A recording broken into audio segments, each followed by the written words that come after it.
Hello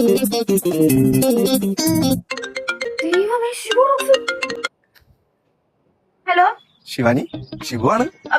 എന്താണ്? കാണാൻ പറ്റൂല, ഞാൻ വീട്ടിലില്ല.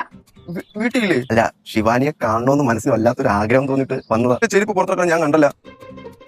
ആ പടി കിടപ്പുണ്ടല്ല, ഞാൻ അതാ പുറത്തിപ്പുണ്ട്. കണ്ടില്ലെങ്കിലേ മനസ്സിനൊരു വിഷമം. ശിവു,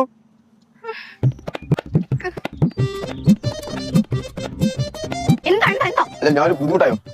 അല്ലോ, ഞാൻ ശല്യമായിട്ടല്ലോ തോന്നുന്നുണ്ടോ? ശല്യമായിട്ട് തോന്നിട്ട് ചേട്ടനെ ശല്യപ്പെടുത്തുന്നില്ലല്ലോ. അല്ല, ശല്യമാണെങ്കിൽ പറഞ്ഞാൽ മതി. ചേട്ടനെ ശല്യപ്പെടുത്തുന്നില്ലല്ലോ. ശല്യമല്ല അല്ലേ? ഇപ്പൊ ശല്യമല്ല, പക്ഷെ ശല്യമാവാനുള്ള എല്ലാ ചാൻസും ഞാൻ കാണുന്നുണ്ട്. ശിവുവിനെ ഞാൻ ശല്യം ദിവസം, ഈ ശിവുവിനെ പിന്നെ ആരും കാണുന്നത്. ഞാൻ എങ്ങോട്ടെങ്കിലും പോകുന്നു. മൊബൈൽ ഷോപ്പൊക്കെയോ? അത് ശിവാനി എടുക്കും. ഒന്ന് ചേട്ടാ ഓരോന്ന് പറഞ്ഞ ആവശ്യമായിട്ട് കൺഫ്യൂഷൻ ആക്കരുത്. ചേട്ടാ എന്നെ കണ്ടല്ലോ, ഞാൻ പോട്ടെ. കേശു എങ്ങാനും ഇറങ്ങി വന്നാൽ ചേട്ടനെ എന്നെ ഒരുമിച്ച് കൊല്ലും. നോക്കിക്കൊണ്ട് ഓട്ടെ, ബൈ, കാണാമേ. ഒന്ന് വേഗം പോ.